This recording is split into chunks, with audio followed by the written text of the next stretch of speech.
you for that excellent introduction, Alec. Hmm. All right, so over the weekend, we read Mark 7 and 8, and there's a little bit I wanted to point out in Mark 8 because it bears on my own soap for Mark 9. We see in Mark chapter 8 this kind of turning point in the book where Peter confesses Jesus as the Christ.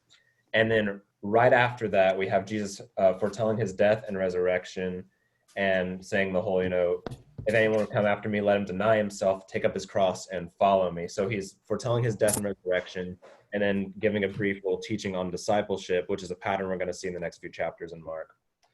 So then Mark chapter 9 starts with the transfiguration. So Jesus brings James, John, and Peter up on the mountain with him to pray, and we see that his glory is revealed to them.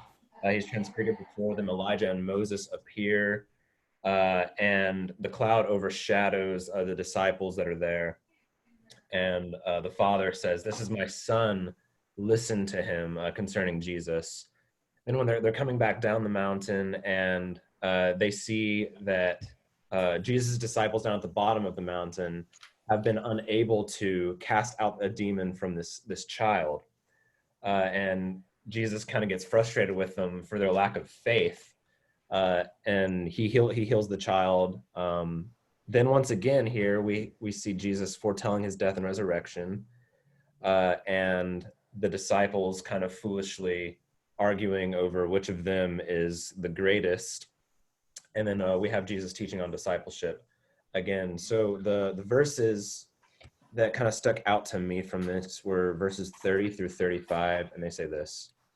So they went on from there and passed through Galilee, and he did not want anyone to know, for he was teaching his disciples, saying to them, "The Son of Man is going to be delivered into the hands of men, and they will kill him. And when he is killed, after 3 days he will rise." But they did not understand the saying and were afraid to ask him. And they came to Capernaum, and when he was in the house, he asked them, "What were you discussing on the way?" But they kept silent, for on the way they had argued with one another about who was the greatest. And he sat down and called the 12, and he said to them, "If anyone would be first, he must be last of all and servant of all." It's just a few of my observations on these verses. Again, like I pointed out in chapter 8, how Jesus foretells his death and resurrection, and then Peter rebukes him for it. So we have this pattern of Jesus foretelling his death and resurrection, the disciples failing in some way, and then Jesus teaching on discipleship. So Jesus predicts his death and resurrection in those first couple verses, and it says the disciples don't get it. They don't understand what he's talking about, really. And then immediately after, the disciples are arguing amongst themselves about which of them is the greatest. And that just kind of shows how the disciples are still just like kind of self-consumed. They're still so focused on the stuff of the world, like who has the most power and position and prestige in the kingdom. Even in the face of Jesus telling them that he's about to get killed.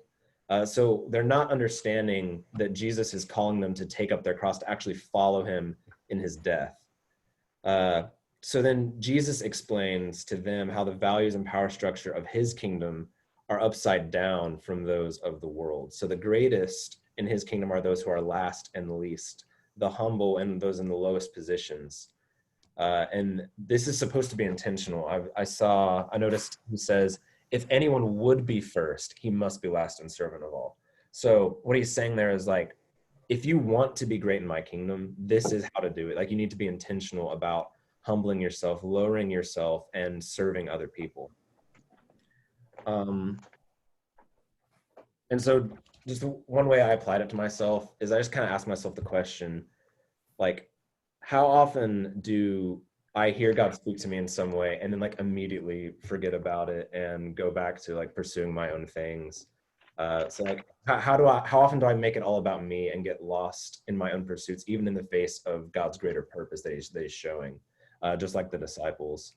Or how often do I fail to understand what God is clearly trying to tell me again and again until I end up having to learn it the hard way? So I need to recognize the preeminence of Jesus and be intentional about humbling myself and serving others just as he did. And so I just prayed, thanking the Father for his great patience with stubborn and hard-hearted people like me, like the disciples, and asking him to help me take my eyes off of myself and see his greater purpose he is accomplishing. So what were some of the things that you guys noticed in the passage from today?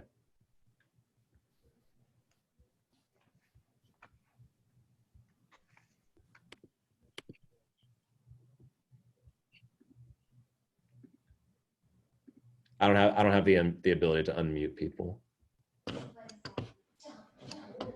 I got you. If anybody wants to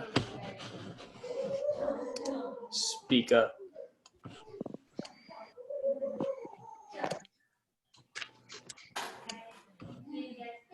Josh Becker. Yes. What's up, man? Hello.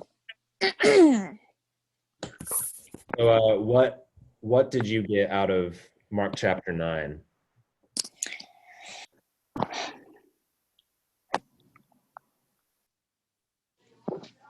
you in underwear?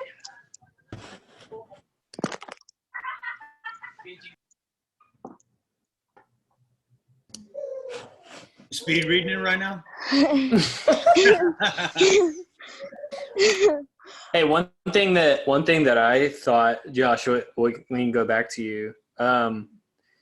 One observation that I thought was interesting. You said how the disciples couldn't, like they were not able to cast out the demon from the boy, and then Jesus says, "Oh, faithless generation," like they have a lack of faith.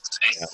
And then later on, what we see in verse 29, as Jesus is sort of responding about like that whole situation, he says, "This kind cannot be driven out by anything but," and I think I would expect it to say faith, but he says prayer.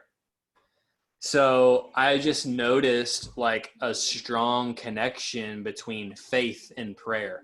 Mm-hmm. Like I think that Jesus is like, I think Mark is doing that on purpose, where we're meant to see a strong link between having faith and our prayer lives.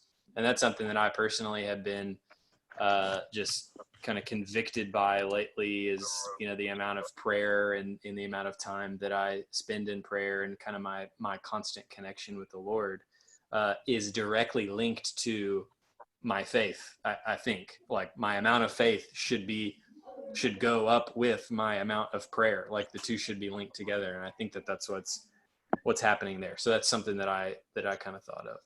Yeah, for sure. That's good.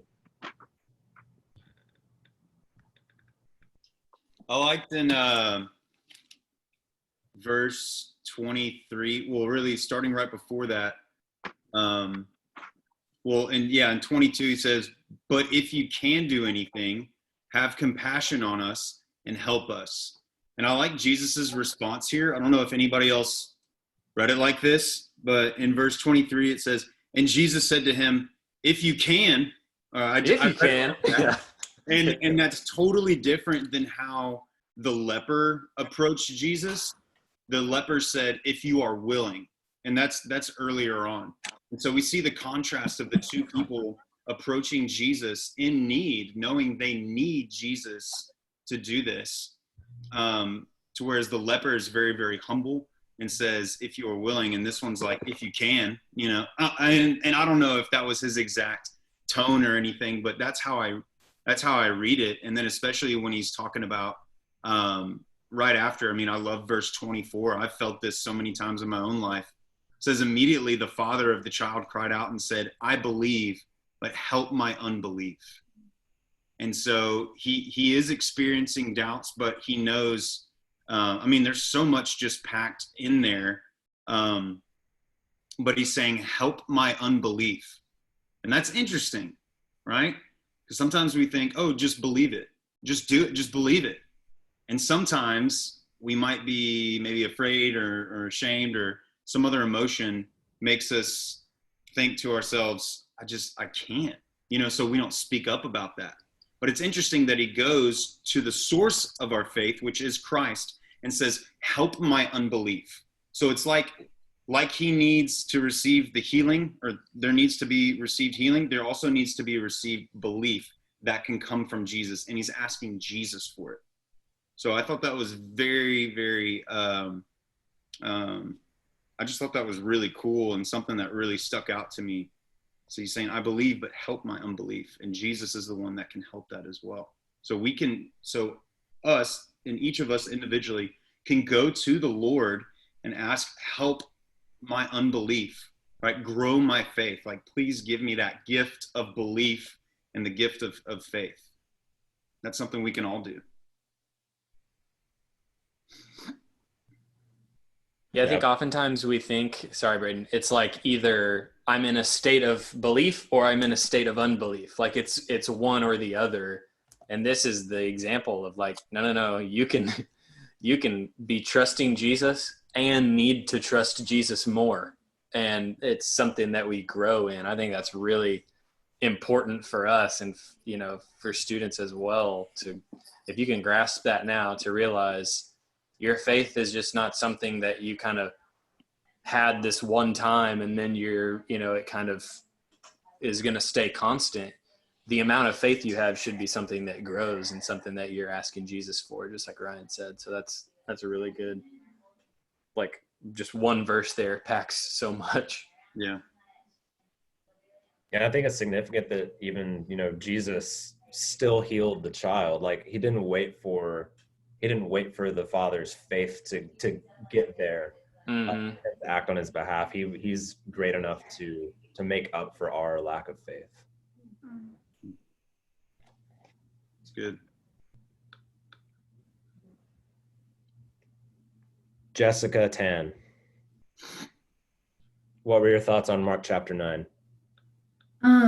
Well, we kind of mentioned this other day.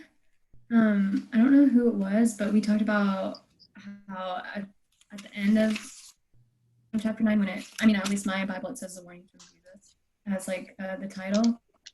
But it says, and if your hand causes you to fall away, just cut it off. And so I like how it says that, like, it says, like, if anything causes you to fall away, just, like, remove it from your life. Like, don't think about it. Just, like, take it out and then, like, continue with your walk. Yeah, that's awesome. We're supposed to have this kind of, like, uncompromising hatred for everything that causes us to sin, to the point that we would just, like, without hesitation, get rid of it and fight it with that kind of severity, like cutting off your own hand, tearing out your own eye. It's good.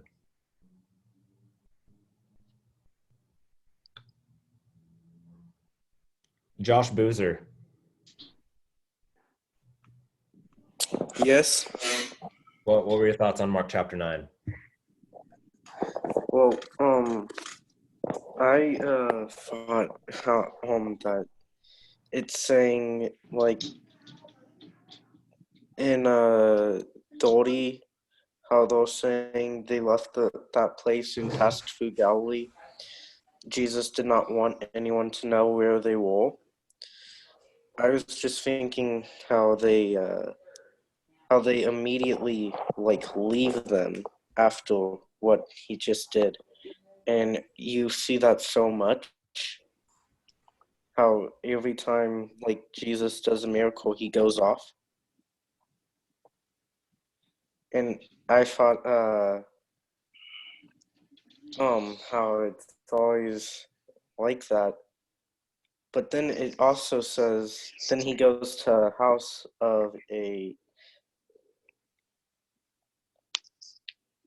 where is it?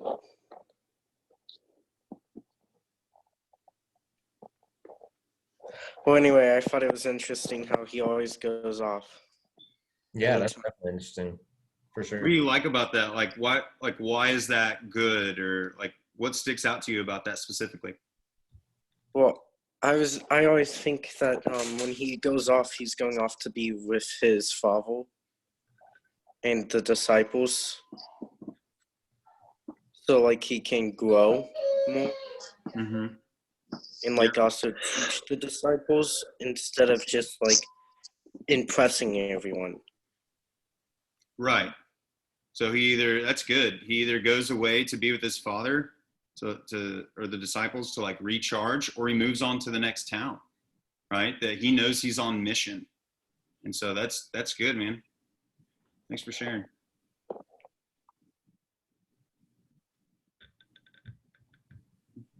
I have a question, and I feel like this is a really minor thing, but like really stumped me. And so I looked it up, and I still feel like I just don't understand it very well. It's the verses like starting around like 9 or 10 and talking about the whole Elijah thing, and they're like questioning it. I just like did not understand that. So then I looked it up, and it was like background to it, but I still like, I was just confused by that. Like, I don't know. I feel like it's a really small thing, but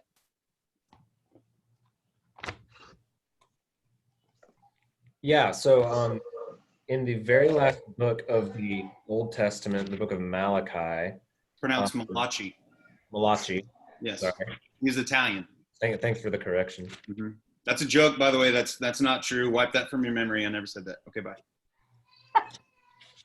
So in the book of Malachi, chapter 4, verse 5, the Lord says this: "Behold, I will send you Elijah the prophet before the great and awesome day of the Lord comes. And he will turn the hearts of fathers to their children and the hearts of children to their fathers, lest I come and strike the land with a decree of utter destruction." So basically, God was promising that he was going to send a prophet like Elijah to the people.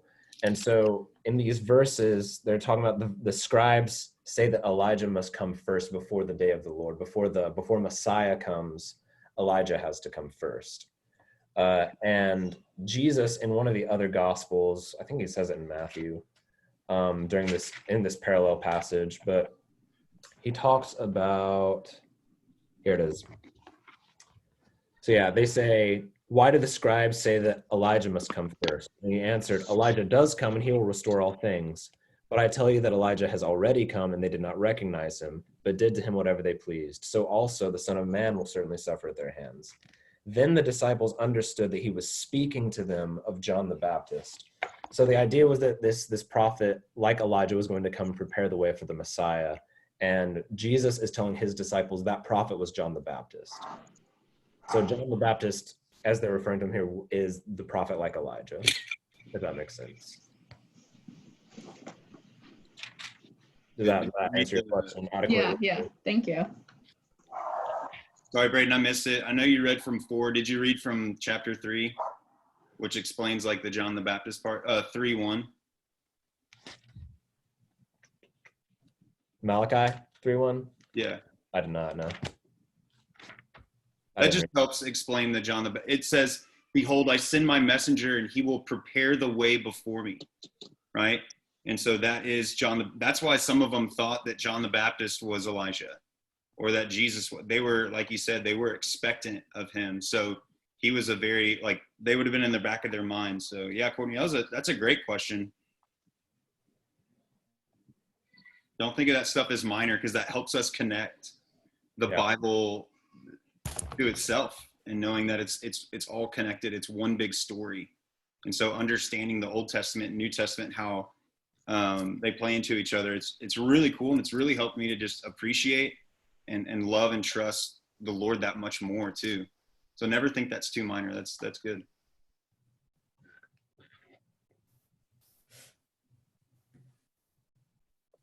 Debbie, what were your thoughts on Mark 9?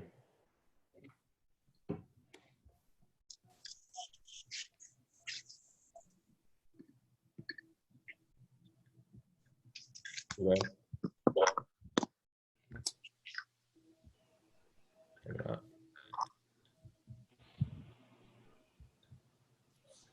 Debbie froze up. Gotcha. All right. Ethan Searcy.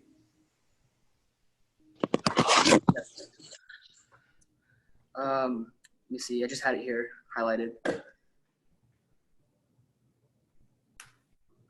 like how he said to the spirit, just the death spirit, just to go away, and just by his words, he left the child. The mute death spirit. That's in Mark 9, verse 25.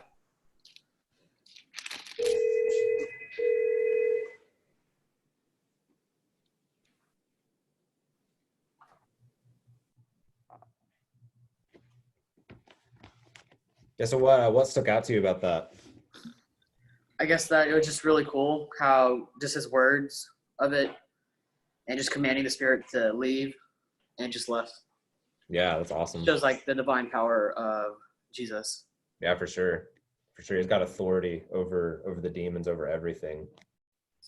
And I've thought to myself, like, before, it's significant that like the words of Jesus are what like hold that power, that authority. Because we even see all the way back in Genesis 1, the word of God, the word that God spoke is what created everything, you know? So that's awesome. Anybody else have anything they wanted to share? I have a question, and Go for Braden, it. you can answer this, or Brooke, or Alec, or anyone. So this goes back to the section that you were focusing on, and so specifically back in verse 35, if anyone would be first, he must be last of all and servant of all. And you said that Jesus, he flipped the script, not meaning that, you know, the Bible said something different in the Old Testament, but flip the script from what the world says. So my question is, as Christians, is it prideful to strive for first place in something or to be the best at something when the Bible tells us so much to like be humble and the first will be last and servant of all and like that? So what do we do with that as believers? Anyone can go for it.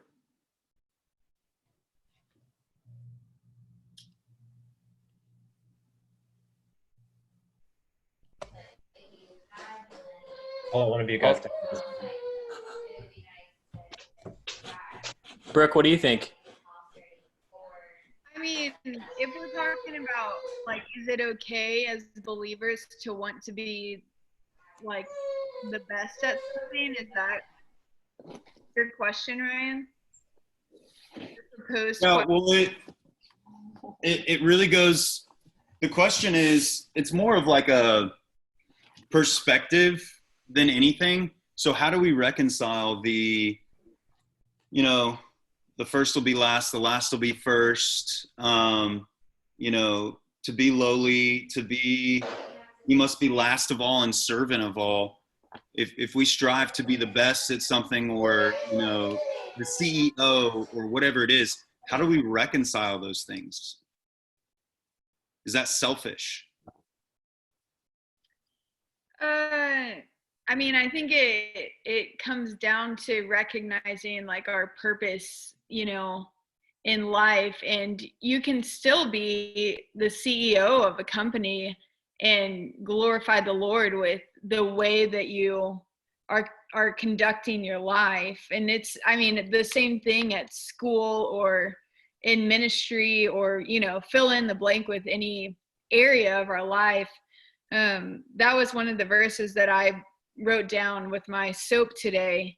And I did like write, to be first or to be greatest is to be like a servant of all, a servant of everyone. And that also just thinking about like God's economy is so different than what the world, you know, tells us. But I think as believers, it's all about our heart and our motive in doing what we're doing. And you can still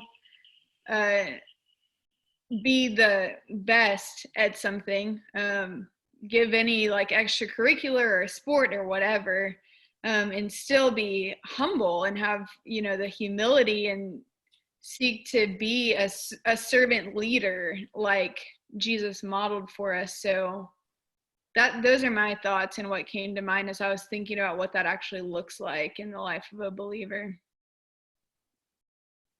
Alec? I agree with what you said. All right. That's a good question, though. I think it also like, it's like how, like what Brooke was saying, it's like how you use your platform. Like if you do become like rich and famous, or you have the most Instagram followers, it's like, how are you using the opportunity that God's given you to be like, have people be following you, have people be listening to you, maybe be number one, like how are you using that platform? And if it's like in a God honoring way, then I don't think like in my opinion, like to strive to be not necessarily the best, but strive to be, I don't know, better than you were yesterday isn't like a bad thing. Yeah. I agree. Thank you.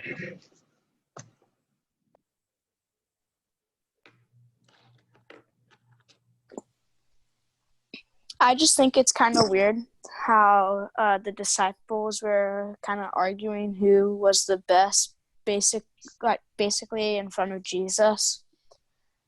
I just think that's a little weird because you probably would have think that they would like be humble by now or something, like since they've been hanging out with like Jesus and like been seeing all the stuff that he's been doing. So I just think that's weird. Yeah, for sure. For sure, absolutely. You'd think that these guys would get it after being with Jesus, but then, we're the same way. We're more like the disciples than unlike them. So Yeah. it's an encouragement to me that, in spite of myself, God loves me and will use me to do great things for him.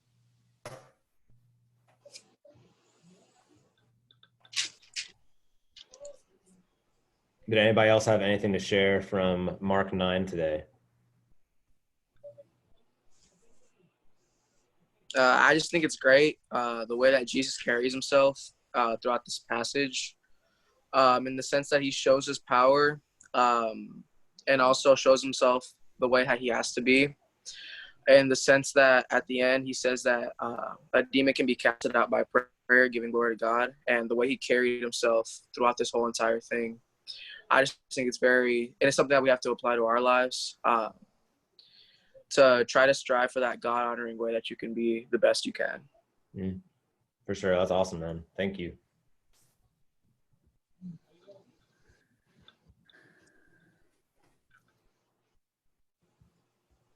Anybody else?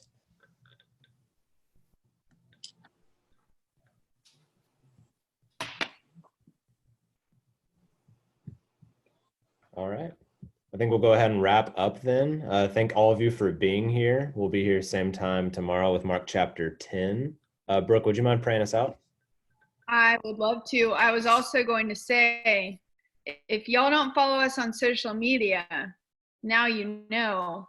We have a new thing that we're doing in the student ministry called the CFSM Weekly Challenge. So we want you and your siblings, and maybe you can get creative and do like a Zoom thing with your friends. I don't know what y'all are going to come up with, but this week we're having a lip sync battle. So get your creative juices flowing, and you can submit your answers on Facebook or Instagram. If you go look at our post, it has more details, but we're sending pizza to the winner. So feel free to embarrass yourself. Have fun with it. The cringier, the better, but appropriately cringe.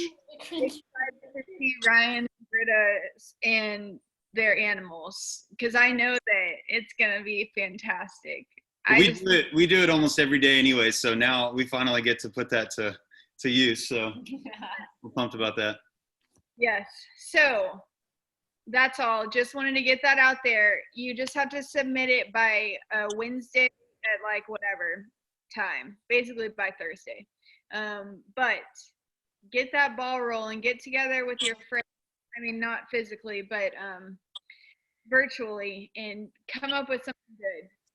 With I'm going to pray. Father, I thank you so much for God, just this Monday that we've gotten to gather, talk about your word, talk about God, just the truth that you have been revealing to us, and just what we're learning during this time. I thank you for Zoom, and just that we have the opportunity to come together. Lord, even gather in person, the gift that technology is, the gift that the body of Christ is, and we are so thankful.